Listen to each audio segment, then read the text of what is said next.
Тэгэхээр бид хаантын усын хамгаалалтын газрын нутагт ой модны тухай маш олон зүйлсийг ярьсан. Тэгээд харин Улаанбаатар дотор одоо энийг одоо ирээд үзээд бүх зүйлийг нэг дор харах боломжтой байдаг учраас таныг энэ сайхан сургалт мэдээллийн төвийн тухай танилцуулж өгөөч гэж хүсэж байна.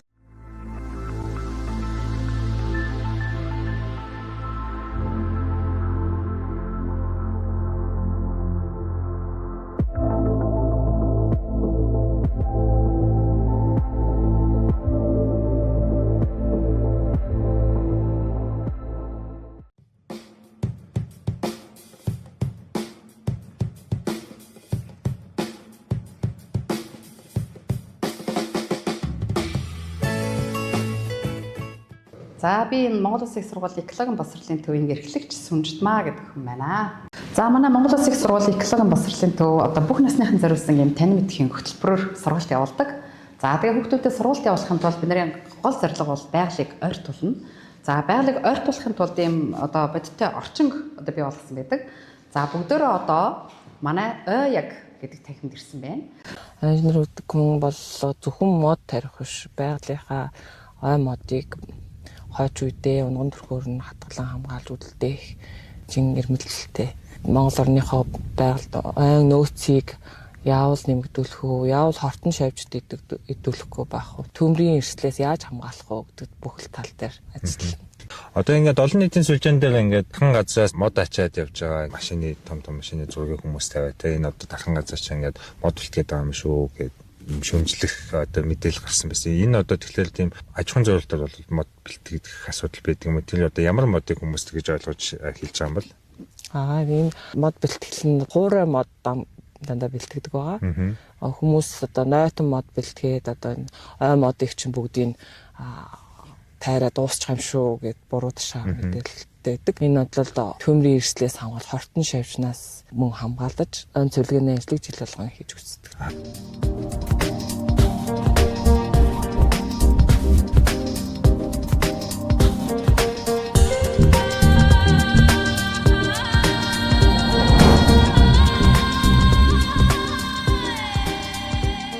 Сайн байна уу? Өдөр минь за хаантын подкаст өнөөдөр Монгол Улсын их сургуулийн экологийн боловсрол олох төвдөр ирсэн байна. Өдөр минь төргий. Та манай үзэгчдэд өөрийгөө танилцуулахгүй юу? За би энэ Монгол Улсын их сургуулийн экологийн боловсролын төвийн эрхлэгч Сүнжтмаа гэдэг хүн байна. Тэгэхээр бид хаантын усын хамгаалалтын газрын нутагт ой модны тухай маш олон зүйлсийг ярьсан. Тэгээд харин Улаанбаатар дотор одоо энийг одоо ирээд үзээд бүх зүйлийг нэг дор харах боломжтой байдаг учраас таныг энэ сайхан сургалт мэдээллийн төвийн танилцуулж өгөөч гэж хүсэж байна. За манай Монгол Улсын их сургуулийн экологийн боловсролын төв одоо бүх насныхан зориулсан юм тань мэдхийн хөтөлбөрөөр сургалт явуулдаг. За тэгээ хүүхдүүдэд сургалт явуулахын тулд бидний гол зорилго бол байгалыг ойртуулна. За байгалыг ойртуулахын тулд ийм одоо бодиттой орчин одоо бий болгосон байдаг. За бүгдөө одоо манай яг гэдэг танхимд ирсэн байна. За манай хаангийн судлаачид ойгоор нь яг тэр бодит байгаль дээр нь сайхан судалгаа хийсэн тэр судалгааныхаа үр дүнг танилцуулсан баг. Бидний хувьд бол тэр болгон хүүхдүүдийг ойд авч чадах боломжгүй учраас яг ойд орсон тийм орчныг бүрдүүлээд хүүхдүүдтэй боловсрол алгадаг. За манай энэ танхим дотор юуны өмнө хамгийн гол нь хоёр гол зорилготой. Нэгдүгээрт ой гэдэг зүйл биднэрт ямар үйлчлэгээ үзүүлдэг юм бэ? Хоёрдугаарт мод тарчих юм бол тэр нь надад ямар одоо сайн сайхан юм орчин үүсгэх юм бэ гэдгийг ойлгуулах. За тэгээд хүүхдүүд тэрийг ойлгохоороо за би тэгвэл эргэн тойрондоо мод тарих хэрэгтэй юм байна гэдгийг хинээрч хэлүүлдэггүй өөртөө сайн дураараа сургах юм гол зорилготой. За одоо жишээлх юм бол манай энэ танхим дотор яг энэ хэсэгт 20 янзын модны 20 зүйл модны гадна талаас нь харахад холцсон ямар харагддгийг, дотор талаас нь харахад энэ модлогын шинж чанар нь ямар харагддгийг гэдгийг хүүхдүүд харьцуулж үзэх боломжтой. Ийм дижиг цуглуулсан байна. Бидний сургалтын онцлог гэвэл одоо айл болох хүүхдүүдийг ингээд тэр бодитоор нь харах, мэдрэх, үнэрлэх. За тэгээд өөрөө яг ингэж туршиж үзэх айл болох тийм интерактив байхаар орчингоо бүрдүүлсэн. За энэ хэсэгт Монгол орны 18 зүйл модны үрийн дээж байгаа. Жишээлх юм бол хүүхдүүд энэ дээрээс ингээд за хайлас модны үр нь юм байдгийм байна. За буйсны юм байдгийм байна. За бид нарын идэд идэх хушны самарчин хушгидэг модны үр юм байна. Гэх мэтчлэнгээр ингээд янз бүрийн төрөл бүрийн моднуудын үрийг харна. За цаашлах юм бол энэ дээрээс ингээд бусад үрнүүдийг харна. Тэгэхээр үр гэхээр бид нар бол төсөөлөхдөө нэг жижигхэн харан байна гэж боддог бол янз бүрийн хэлбэртэй хэмжээтэй байдаг байна. За тэгээ үрийг тарах онцлогтойгоо холбоотой зарим нь далавчтай, зарим нь халтгадаг, зарим нь гоёмсог хэмжлэнгээр янз янз байдсан байна гэдэг энэ дээрс мэдэрч авнаа. За бүгдөө тэр хандаа Монгол орнд дургадаг 8 зүйл модны одоо дээжийг тавьсан. Гадна талаас нь харахад хулцсан яаж харагддаг вэ? За тэгээ бүгдөөрнгийнх нь доороос ингээд Ем гэж хэлдэг юм л да, хүнзэн огтлцсон. Емгүүд нь ямар харагддаг вэ? Тэгээ тэр 8 зүйл модны 4 шилмөс мод юм байна. Шилмөс мод болохоор боргоцоотой байдаг. Тэгэхээр хүүхдүүд тэр боргоцоог нь бас харьцуулж үзээд, барьж үзээд тэгэх боломжтойгоор нөгөө 8 зүйл модныхоо 4-ийнх нь одоо боргоцоог нь тэнд хийж тавьсан байна. За тэгээ тэр манай 8 зүйл модны үлдсэн 4 навчит мод. Навчит модын навчийг ингээ хадгалах тэр болгон амархан биш, боргоцоо бол амархан. Тийм учраас бид нар энэ хандаа навчит модныхоо навчнуудыг хавар намрын цагт цуглуулад тэгээд тэрүүгээрээ ингэж хүүхдүүдэд гербар хийж харуулсан байна. За тэгээд манай энэ танхимын хамгийн гол онцлог бол энэ ой яг 3 цаг гэсэн нэртэй танин мэдхийн самбар байгаа. Энэ самбар дээрээ бид нар зүшгэлж одоо хүүхдүүдтэй ой биднэрт ямар үйлчлэл үзүүлдэг, ой яагаад хамгаалах хэрэгтэй, бид нар яагаад мод хийх хэрэгтэй бэ гэдгийг ойлгуулах хичээдэг юм аа. За тэгээ хамгийн түрүүн бид нар хүүхдүүдтэй үзүүлэхдээ ус ууршуулагч шиг, агаар чигшүүлэгч шиг гэж байгаа. За яагаад тийм байд юм бэ гэж үзэхээр модны навч нь усыг ууршуулж орчныг чигшүүлнэ. За тэгвэл яг ямар процесс болд юм бэ гэхээр мод газар дороос үндсээрээ усыг цуглуулж аваад ишээрээ дээш нь дамжуулж агаад навчныхаа гадаргуугаар ууршуулж байдаг. Тийм учраас бид нар ойд яваад очихоор гоё сэрүүхэн, тийм учраас ойд яваад очихоор гоё чиглэг. Тэгэхээр өөрийнхөө орчинд гоё чихтэй, байнгын чихтэй орчин үүсгэе гэвэл ерөөсөө мод тарих нь. Мод одоо бид нарын хинэн ч хийж чадахгүй ажлыг буюу газар дороос хөрсөн дороос усыг цуглуулж авч тэр орчныг сайхан чигшүүлж өгдөг байна. За цаашлах юм бол ойн хөрс яг спонж шиг, поролон шиг хурын усыг хормхон зур шингээж авна. Тэгэхээр ойн хөрс маш гоё юм хөвсгөр байдаг учраас орсон хурын усыг хормхон зур өөртөө шингээж аваад дараа нь тэгээд модны үлдсэнд өгдөг байх. Гэтэл манай Улаанбаатар шиг юм төм төчөнцөн бомб учирсан газар, дээгүүр нь машин танк явцсан газар хөрсөн давтарчсан байдаг учраас тэр одоо бороо орлогч гэсэн усын сайхан шингээж авч чадахгүй. За тэгээд магадгүй богинохон хугацаанд дадар бороо орох юм бол энэ хот суурин газар үер хүртэл болчих гээд байдаг. Тэгэхээр мод ихтэй газар жишээлх юм бол тэр хөрсөн гоё хөрсгөр байж өгөөд тэр чинээгээр үер мүер элдв янзын аюулаас бас хамгаалах байх нь. Цаашдах юм бол модны үндэс яг бие хамгаалагч шиг хөрсийг тогтоон барьж урсаж алгах болохоос хамгаална. За мэдээж хэрэг модны үндэс тухайн модыг бол газарт нь бэхлэж байдаг. Тэрнээс гадна ингээд тал тишээ салбарлсан үндэстэй байдаг учраас одоо эргэн тойрныхаа өөрчлөлтийн үнцэнтэй ой хөрсийг хинт ч юунд шалтгаахгүй нам хамгаалж байдаг. Тэнд бороо шороо орлоо, манай ойд юу ч болог юм шиг байж хэлээдэг. Тэнд салхи шуурга орлоо, манай ойд юу ч болог юм шиг байж хэлээдэг. За ингээд хараад ирэхээр бид нарыг харахад зүгээр л мод гээл одоо ингээд ялангуяа өвлийн цагт одоо навчгүй болцсон зарим хүмүүс харахаараа энэ одоо амьд юм уу юм арзаас юу юм бэ гэж бодож байгаа бол цаадах чинь одоо ийм гоё ажлуудыг нэг гэсэндээ хийж өгдөг ийм сайхан зүйл байх нэ. За тэгээд мод ба түүний эрхтнүүд ийм ажил хийж өгдөг учраас бид нар одоо тэднээс дам сайхан нөлөөгөөр тэднээс үйлчлэгээ аваад bijдэг. Өөрөөр хэлэх юм бол мод хөрсийг ингэж тогтоож байгаа учраас мод усыг уршуулж байгаа учраас мод бодисыг эргэлдүүлж байгаа учраас мод агаарыг чигшүүлж байгаа, агаарыг цэвэршүүлж байгаа учраас бид нар одоо тэр модны үзүүлж байгаа бид нарын үйлчлэгээ ингээ аваад иждэг гэсэн үг. За үүнийг бол тавчхандаа хүүхдүүдэд ойн одоо экосистемийн үйлчлэгээ юм. За мэдээж хэрэг одоо бид нарын эргэн тойронд байгаа амьд зүйл болгон үйлчлэгээ үзүүлнэ ганц мод биш. Тэгэхээр нэг экосистемийн үйлчлэгээ гэдэг зүйлийг жишээлх юм бол модоор дамжуулж гэх мэтчлэнгээр ойлгуулдаг. За саяхан бид нарын ярьсан зүйл бол экосистемийн үйлчлэгээ дотороо зохицуулах үйлчлэгээ. Өөрөөр хэлбэл бидний орчныг зохицуулж өгч байгаа үйлчлэгээ. За цаашлах юм бол хүүхдүүдэд хамгийн сонирхолтой байдаг хэсэг байдаг л та. Яг Spotify шиг. Тэгэхээр орчмын хүүхдүүд Spotify аппликейшн хэмжтэйгээр юм сонсдог тийм ээ. За тэгвэл ойдчих юм бол салхины сэвшээ, шуудын жиргээ, байгалийн хэмнэл, цөм бүрэн. Ой дотор очих юм бол бид нар гайхамшигтай гоё байгалийн дуучмыг жишээлх юм бол тэнд нэг шууд жиргэж яж болно, хажууд нь навчил сэрчгнэж байж болно, доогуур нь горь хурсаж байж болно, тэнд тоншуул ток гэж иж болно. Эсвэл ойдчихоор маш гоё нам гүн байдаг шүү дээ тийм ээ. Тэгэхээр хүн чинь байгалийн амттай болохоор байгаль очихоор маш гоё сонсох мэдрэмжийг аваад магадгүй Spotify-аас авдаг шиг тийм гоё сонсох мэдрэмжийг амьдаар нь авч болно. Гэх мэтчлэнгээр яг YouTube шиг, яг Netflix шиг гэх мэтчлэнгээр одоо орчин үеийн хүүхдүүдийн хамгийн хэрэгэлдэг аппликейшнтэй ингээд холбоод ингээд тайлбарлаад хөр хүүхдүүд ерөнхийдөө бол за мод тарина гэдэг чинь одоо ерөнхийлөгчийн төлөө ч юм уу те эсвэл дэлхийн хинний хүний төлөө биш ерөөсөө миний төлөө юм байна гэдгийг ойлгодог. Тэгэхээр 90 тойрондоо ингээд сайхан мод тарьсан орчинтой хэрвээ байх юм бол хүн жилийн 4 улирал өдөр тутамд дандаа тэн дээрээс гоё кофег авч идэг, дандаа тэн дээрээс таашаалыг авч идэг. Тэгээд энэ хичээлээр бид нар одоо тэр болгоны сайхан дэлгэрэнгүй яриад өчтдөг юм л та. Тэгэхээр энэ хичээлд суусны дараа манай хүүхдүүд за нэг ч гэсэн мод тарья, нэг хоногийн ч гэсэн өмнө мод тарья. Тэгээ ой гэдэг чинь бид нар тийм үйлчлэг үзүүлж идэм байна. Ойгоор дамжуулаад бид нар эргэн тойрондоо амьд зүйл болгон ийм үйлчлэг үзүүлж идэм байна. Тэгэхээр хэрвээ бид нар сайхан бай гэх юм бол хин ч гэсэн олон төрлийн үйлчлэгээ аваад нэг дор байж сайхан шүү дээ, тийм. Тэгэхээр миний эргэн тойронд аль болох олон янзын амьд зүйл яхан бол тэр чинийгээр надад сайхан үйлчлэгээ ярьдаг учраас би одоо өөрийнхөө төлөө эргэн тойронд байгаа модыг, шавжийг, шувууг, одоо аалцыг бүгднийг хамгаалах хэрэгтэй байна гэсэн ийм ерөнхий ойлголтыг өгдөг тоо. За тэгээд үзэгч хүүхдүүдтэй юу гэж яриалах вэ гэхээр одоо манай хаан эдийн усан цэцэн хамгаалалтаа газар, манай усан цэцэн хамгаалалтаа газрууд дотроос нэлээд томодд норох ийм сайхан газарт байгаа. Энэ сайхан байгалийнхаараа байгаа, унган байгаа аргаар энэ сайхан одоо ойг байнга хамгаалаарай. Тэгэх юм бол бид нар одоо төрөний багшийн хэлдэг шигтэй энэ сайхан ямаа амьдаар нь байгалаар нь байлгах юм бол тэр чинээгээр бид нар сайхан үйлчлэгээ аваад бид нар модоо хайрлаад мод нь бид нарт сайхан үйлчлэгээ үзүүлээд ингээ сайхан байж болох нь шүү.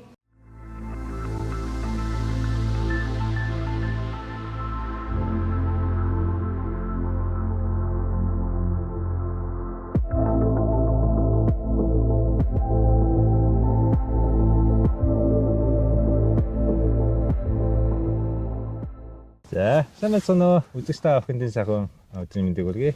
Хайти подкаст ээлж дугаараа хийх гээд өнөөдөр Бурхан Алдуун уулынхаа үрд одоо Хилэн уулынхаа хөвөн дээр ирсэн байна. Өнөөдрийн бидний ярилцах сэдв бол ой модны тухай. Тэгээ бидний ярилцах зочин бол Хайти усан цэцэн хамгаалалт газрын мэргэжилтэн байгаа. Сайн байна уу та? Сайн байна уу? За, танд энэ өдрийн мэнд хүргэе. За, танд ч гэсэн өдрийн мэнд хүргэе. Та үзэгчдэд өргөд танилцуулаач. Би Хайти усан цэцэн хамгаалалт газрын судалгаа шинжилгээ байгалийн нууц хариуцсан мэргэжилтэн орхон. Миний мэргэжил бол ой инженер байгаа. Ой инженер мэргэжлэрээ ажиллах маш их хүсэл сонирхолтой. Байгальтайгаа харьцаж, байгалаа хамгаалах тийм зорилготой хүсэлтэй хүнтэй. Аав нь бас ой инженер гэсэн гэсэн. Тийм. Манай аав хамгийн сайхан, Монгол орноос хамгийн сайхан түн Бочрет сум байна гэж тийшээ манайх суурьсан байгаа. Нүүж очиж суурьсан. Тэгээд аавынхаа сайхан мэргэжлийг өглөөд ингээд одоо би Хайти усан цэцэн хамгаалалтаа газараа 13 дахь жилдээ ажиллаж байна. Одоо удам дамжсан инженер гэсэн үг байна шүү дээ, тий. Тэгэхээр хоёулаа үзэгчдэд нэг ой инженер гэдэг хүний тухай мэдээлэл өгье л дээ, тий. Ой инженер гэдэг хүн яг юу гэдэг юм бэ? Зөвхөн мод тарьдаг юм уу, тий? Ой инженерийн тухай ойлголтод юу ордог юм бол? Ой инженер гэдэг хүн бол зөвхөн мод тарих биш, байгалийнхаа ой модыг хойч үедээ унган төрхөөр нь хатгалан хамгаалж үлдээх чин эрмэлзэлтэй. Монгол орныхоо байгальд ой нөөцийг яавал нэмэгдүүлэх үү, яавал хортон шавьжд идүүлэхгүй байх уу, төмрийн эрсдлээс яаж хамгаалах уу гэдэг бүх л тал дээр ажиллана. Тэгэхээр за нэгэнт ингээд төмөр гараад маш их талбай шатчихлаа гэж бодоход тэнд одоо дараагийн ямар одоо үйл ажиллагаануудыг та бүхэн хэрэгжүүлдэг вэ? Тийм усан цэцэн хамгаалалтаа газар чинь жил болгон сайдын тушаал гарч доройцоо төмөрт өртсөн байгалийн хүчин зүйлээс хүчтэй салхи шуурганаас олж унссан тийм хуурай моднуудаа мод бэлтгэх цэвэрлэгээний ажил явуулдаг байгаа. Цэвэрлэгээний ажил явуулснаар бол төмрийн эрсдлийг бууруулж байгаа. Цэвэрлэгээний ажил хийснийхаа дараа нөхөн сэргээлт ойжуулалтын ажил гэж бас хийх үү?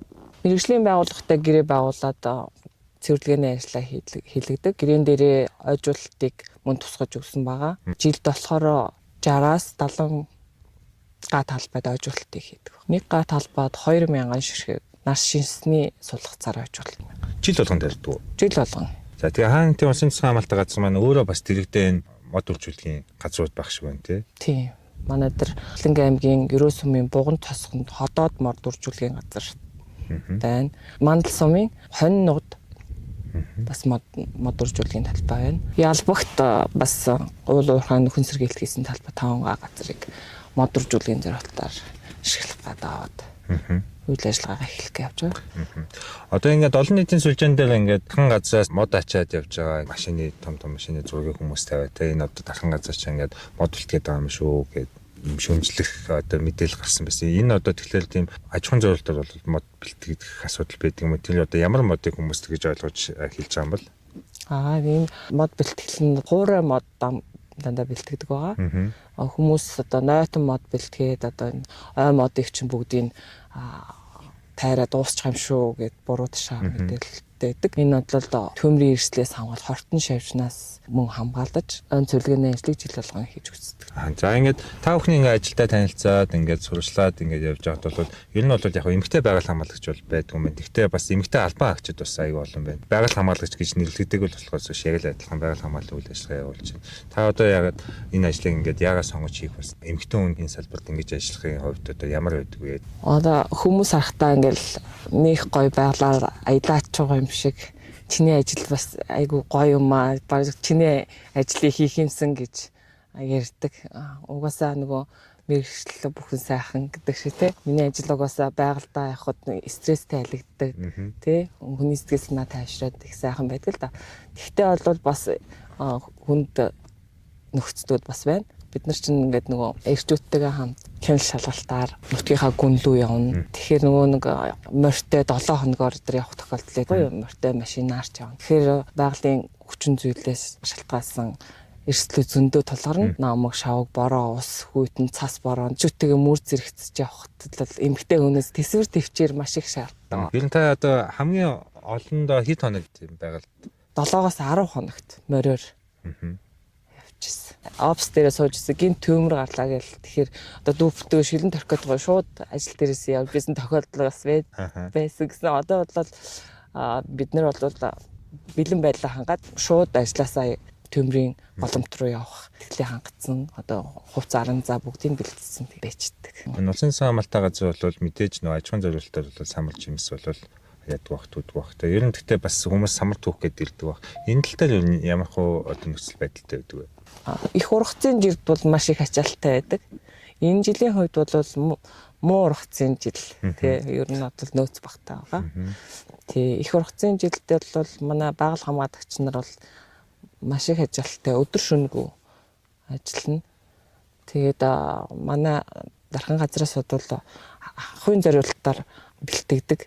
Үйлдвэрлэлийн зориулалтаар бэлтгэдэг.